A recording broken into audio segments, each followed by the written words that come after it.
This channel does not promote any violent, harmful or illegal activities. All content provided by this channel is meant for an educational purpose only. Cycle রাখা নিয়ে ঝামেলা, চোখ উপড়ে নেওয়ার অভিযোগ তৃণমূল কর্মীদের বিরুদ্ধে।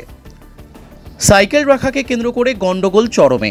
এক ব্যক্তির চোখ উপড়ে নেওয়ার ঘটনা ঘটল নিউ ব্যারাকপুর থানার লেলিনগড় এলাকায়। অভিযোগ, তৃণমূল কংগ্রেস কর্মীরা এই নারকীয় ঘটনাটি ঘটিয়েছেন। নন্দী বিশ্বাস চোখে গুরুতর আঘাত নিয়ে আরজি করে চিকিৎসাধীন অবস্থায় আছেন। পরিবারের দাবি, চিকিৎসকরা জানিয়েছেন ওই চোখে আর নন্দী বিশ্বাস দেখতে পাবেন না।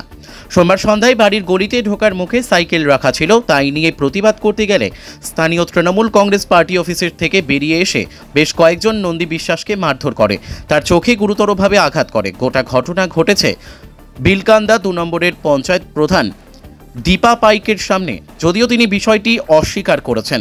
এই ঘটনায় নিউ ব্যারাকপুর থানার পুলিশ একজনকে গ্রেপ্তার করেছে। হয়েছিল, আমি বাড়িতে শুয়েছি, ভাই ওখান থেকে ঢুকছিল, একটা সাইকেল মনে হয় রাত্রি 7:30 8টা নাগাদ বোধ হবে। তা ভাই ঢুকছিল, ভাই মনে ওকে বন্ধুবান্ধবের মধ্যে কথা হয়েছে, কথা হলে যাক 2-4 কথা হয়েছে, হওয়ার পরে একই কথা আমাদের সবার। তারপর ওখান থেকে পার্টি বসতে ওই রাজু মিত্র ও এসে আচমকাই কলার ধরেই ওকে হিট করার পরে এমন হিট করে যে ওর চোখটাই বসে যায় বা ওর চোখটা গেলে যায়। ও সঙ্গে সঙ্গে তুরান্ত এখানে এসে দাদা আমাকে বাঁচা বলে চেঁচিয়ে উঠে এমনভাবে আতঙ্ক দিয়েছে, আমি ঘর থেকে বেরিয়ে এসে দেখি চোখ মুখের অবস্থা বিকট অবস্থা হয়ে গেছে। যাই হোক, আমি ওই অবস্থা নিয়ে আমি সঙ্গে সঙ্গে গেলাম যে কিরে ভাই কী ব্যাপার, কী হলো। প্রধান তখন দেখেই বলছে কি যে আরে একে ডাক্তারখানা নাও আগে। প্রধান বলেছে কথা, আমি বলবো না, প্রধান বলেছে এখানে ডাক্তারখানা নাও। কিন্তু ও কী করলো, তাই এইবার আমার সঙ্গে আমার পরিবারের লোক গেছে, কী ব্যাপার কী হয়েছে শুনতে যাওয়ার সঙ্গে সজলবাবু উঠে এসে আমার দাদাকে ঠাটিয়ে চড় এবং ঘাড় ধাক্কা দিয়ে শুয়ে দিল। শুয়ে দেওয়ার পরে আমার দাদাকে যখন উঠে গেল আবার মারলো।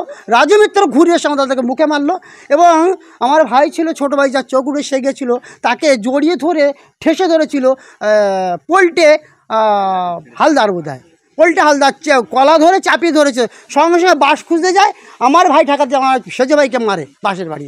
আচ্ছা গেল, এরপরে আমি ওকে তাড়াহুড়ো করে নিয়ে আসলাম, নিয়ে এসে আমি হসপিটালে নিয়ে গেলাম। এখান থেকে ট্রান্সফার হচ্ছে, আমি আর এদের সঙ্গে যোগাযোগ করতে হঠাৎ যখন আমি সাগর দত্ত থেকে যাই তখন আমার বাড়ি থেকে ফোন আসে যে আমি বললাম তাহলে তুমি থানায় গিয়ে অন্তত জিডিটা বা ডায়েরিটা করো। তো ওরা যা হোক মহিলা 2-3 জন মহিলা গেল, গিয়ে জিডিটা করলো। আমি পৌঁছে গেছি, জিডি করছি, তো করো। ওরা লিখিত দিল।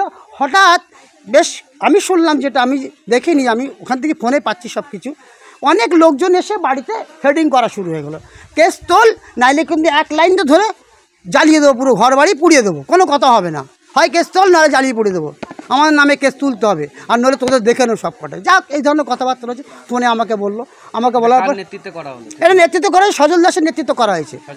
সজল দাস এখানকার কি সভাপতি, কিছু সভাপতি আমি তো সঠিক বলতে পারবো না, আমি তোর পদ ব্যাপারে এখনও জানি না কি ও কিছু সভাপতি, আমি জানি না সত্যি কথা বলতে।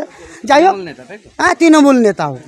যাই হোক, গেল ডায়েরি করতে যাওয়ার সঙ্গে সঙ্গে এদিকে তো থ্রেডিং হওয়ার পরে এরপরে বড় ভাই এবং বড় বৌদি এবং আমার ভাইপো এবং আমার সেজো বৌমা সেজো ভাইকে পুলিশ ডেকে ওই মুহূর্তে, ওরা কিছু করেনি, জানেও না কিছু, অথচ ওদেরকে পুলিশ পুলিশকে দিয়ে তুলিয়ে ওখানে বলছে আমার দাদা একটু মোটা সোটা, তা বলছে ভুঁড়ি ফাটিয়ে দেবো একদম। হ্যাঁ কী পেয়েছো তুমি, হ্যাঁ চল দেখিয়ে দেবো মজা। ওকে ধরিয়ে নিয়ে চলে গেল, পুলিশ থানায় করে নিয়ে চলে। আমার দাদা ভয় পেয়ে গেছে, নিরীহ ছেলে, চাকরি বাকরি করে দাদা, পরিষ্কার কথা। ও এমনি ভয় পেয়েছে, ওই যে বলছে আমার বউকে বলছে, তুমি বড় বউকে বলছি যে সজল দাসের। এখন কি চাইছেন আপনাদের সেটিং করে কি নামগুলো তুলিয়ে নিয়েছে? হ্যাঁ নামগুলো তুলে আমরা 3 জনের নামে ডায়েরি করেছিলাম, সেখানে 2 জনের নাম বাদ পড়ে গেছে, বাদ পড়ে সজল দাস আর পোল্টে হালদার। হ্যাঁ এরা 2 জন খুব পরিমাণে মারপিট এরাই করেছে।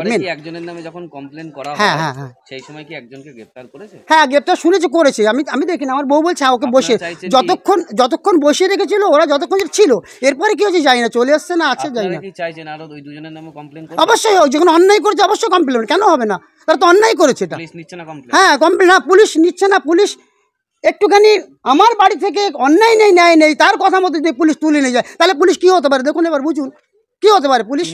আমার নাম পরীক্ষিত বিশ্বাস। কোথায় বাড়ি এটা? আমার বাড়ি এটা লেনগড়, চাঁদপুর লেনগড়ে, ই ব্লকে। কি করেন, কি হয় আপনার? আমার ভাই, ছোট ভাই। কি করে উনি পেশায়? ও লাইটের ব্যবসা, বোর্ড লাইটের ব্যবসা। তৃণমূল করে? হ্যাঁ তৃণমূল অবশ্যই করে। তৃণমূল হোক না, আমি আমার পরিবার সবাই করি, আর প্রথম থেকে। আমরা কিন্তু পুরনো তৃণমূল, আমরা কিন্তু নতুন তৃণমূল। আমার মা এখানকার সমিতির ক্যান্ডিডেট ছিলেন।